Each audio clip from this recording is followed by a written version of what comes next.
Hello, beautiful soul family, and welcome back to my channel. Today is the second video in the series that I'm calling I Tried to Move to Korea and I Failed. And I'm really excited for this video as well because in this season of my life, there has been so many lessons and so much growth that has come out of this. And it's really easy to say all of this now that I'm really on the other side of things. But in the moment, things were really confusing and really hard, and there was a lot of uncertainty. And I just didn't know what I was doing. So today we're going to talk about how God was really working in this mess that I had really created within myself, and how it felt like I had gotten really off track, but God was still in it the whole time. So let's dive in. So to recap the last video, I moved to Seoul thinking that God had called me there, but really that choice of that city specifically was my own decision. And God actually tried to tell me not to go there, but I ignored all the warning signs and I ended up burnt out really quickly, overwhelmed. My mental health was declining. Things were really not good. And God guided me to let go of Seoul, let go of my idea of what I thought my life would look like in Korea, and to just follow Him. And so I did. So after those 3 months of living in Seoul, I was left with so many questions, like, why did God even allow me to go there if that really wasn't in alignment? And what was I going to do with my life now? And yeah, there's just a lot of questions about why things played out the way they did, because I just really couldn't wrap my mind around it because things had turned out so differently than what I envisioned them to be. And through a lot of time of journaling and prayer and meditation and reflection, God gave me a lot of clarity and revelation as to why Seoul didn't work out, and also how He was still in it even when I thought He wasn't, which was really amazing.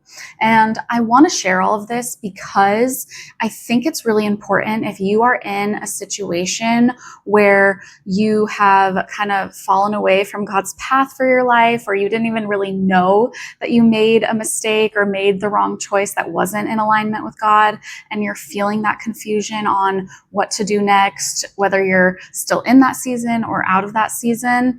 I just hope that this information can bring you the clarity that you are wanting as well. So I actually made a list after all of my reflecting, and here are some of the things that God was doing in this season in Seoul while I was trying to go to school and again make this life happen really on my own terms. So the first thing is God really taught me how to improve my relationship with money. My finances weren't in the best situation to be moving across the world, honestly.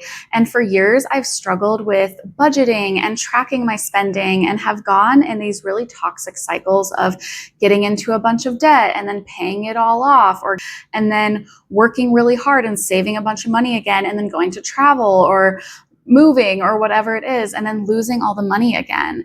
And God really taught me, even though I was not, again, my finances were not in the best place, like I was not living in financial abundance and Seoul, God taught me how to track my spending and start budgeting in a way that really worked for me. And that was a really beautiful process. And I'm feeling now, these 7 months later, so much better with my money and having a better energetic balance with my money, because money is neutral. It's not positive or negative. It really just is what we make it to be. And I'm no longer afraid of money, and I'm no longer idolizing money as well. So there was such a dramatic shift within myself that happened that I didn't even notice because I was so consumed by all of the external things happening in Seoul that is now really impacting my life in a positive way. Now, the next point is so good because it really just shows that even when we stray a little bit off the path God has for us, He's always still with us, and He still wants to partner with us and work with us and get us back on His track, and still wants us to do the things that He's calling us to do. Like, there's truly nothing that we can ever do to have God forsake us or be abandoned by God. So even though I had chosen soul and soul was not the right choice for me, God was still leading me to this really deep level of my faith and asking me to partner with him on, again, this level. It's really kind of hard to even explain, of like true radical trust in him, because things were really shaky. They were really uncertain. They did not feel good. And God just kept saying, trust me, like I will provide for you, and provide for you in all the ways, right? Financial is obviously the first thing we think of, but he was providing me wisdom and answers and healing and things that like I didn't even know I really needed. And so because of this radical trust, my faith really, really leveled up. It was truly a stretching season, a season of process, or rather a pressure cooker type of season.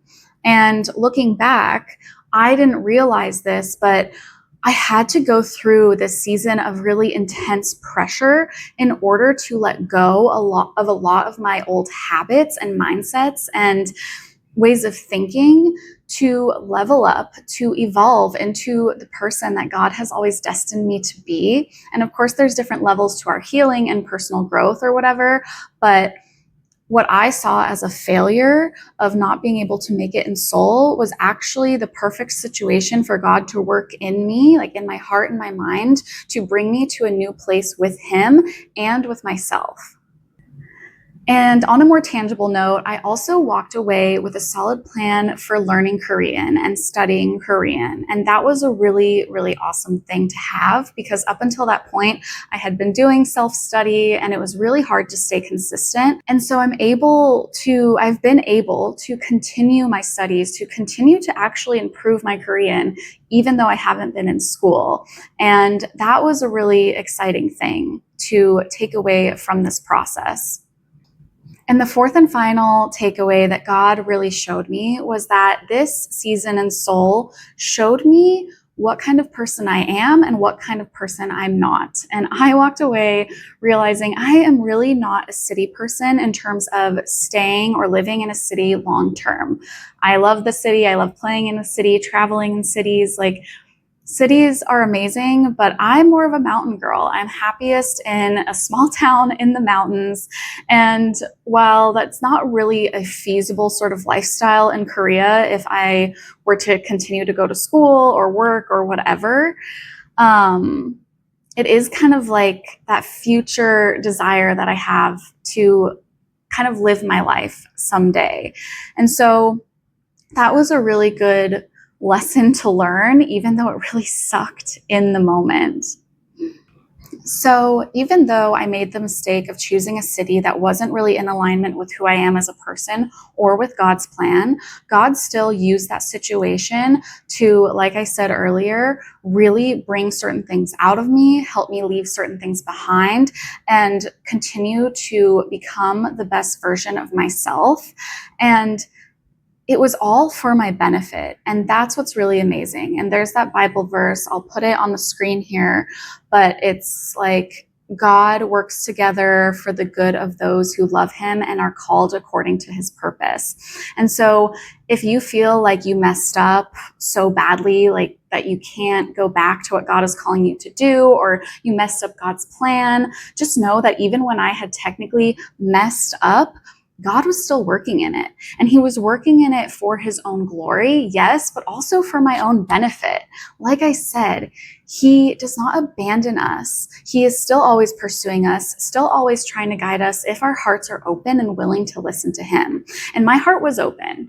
Like, I didn't really want to admit that I had made this mistake, and I kept trying to make it work, like thinking about moving to a different location or changing schools, and I changed my school schedule multiple times in those 3 months, which was amazing that I could do that. But anyway, God was still trying to guide me by allowing that anxiety to happen, allowing me to feel isolated and not be able to make friends, allowing for just this immense stress and pressure to truly, again, like the analogy of a wine press, right? That's in the Bible as well. Like, you have to, or an olive press. Which one is it? An olive press? I don't know. Anyway, just that analogy of like squishing and pressing the liquid out of the grapes or out of the olives, and it's pressure, it's uncomfortable, it's painful, it's not fun, but then the product you get after is worth it.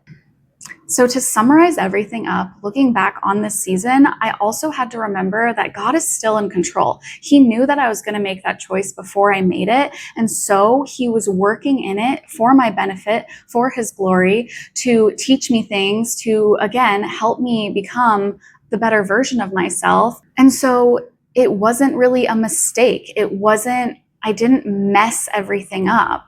I learned so much about myself. I learned so much about my relationship with God. I grew in my faith. I gained confidence, and I did something that most people are really afraid to do and will never actually do. So while I wish that things could have turned out differently and I was still actually officially living in Korea and making a life there, it's okay. I know that if I'm meant to be there, God will bring me back there, which he's already confirmed. And I feel confident saying that in this video, but it will happen when things are more aligned, whether that's in his timing or I'm more prepared. Yeah, like my story is not over. And that's what I want to finish with today is your story isn't over. Again, if you feel like you messed up or everyone's telling you messed up or you feel like you failed, you did not fail. Like, you learned, and you can move on with your life and grow from it and continue to walk with God and trust him. And again, heed his warnings, listen to his discernment, and follow his guidance. So that's it for today's video. Stay tuned for the next one in this series because yes, there is actually more to share. And thank you so much for watching. Comment trust in the comments. And if you are interested in learning more about how to deepen your relationship with God and grow in your faith and connect with him more, then check out the freebie in my description below and share this with somebody who is going through something similar. Thanks so much for watching, Soul Fam, and I will see you in the next one.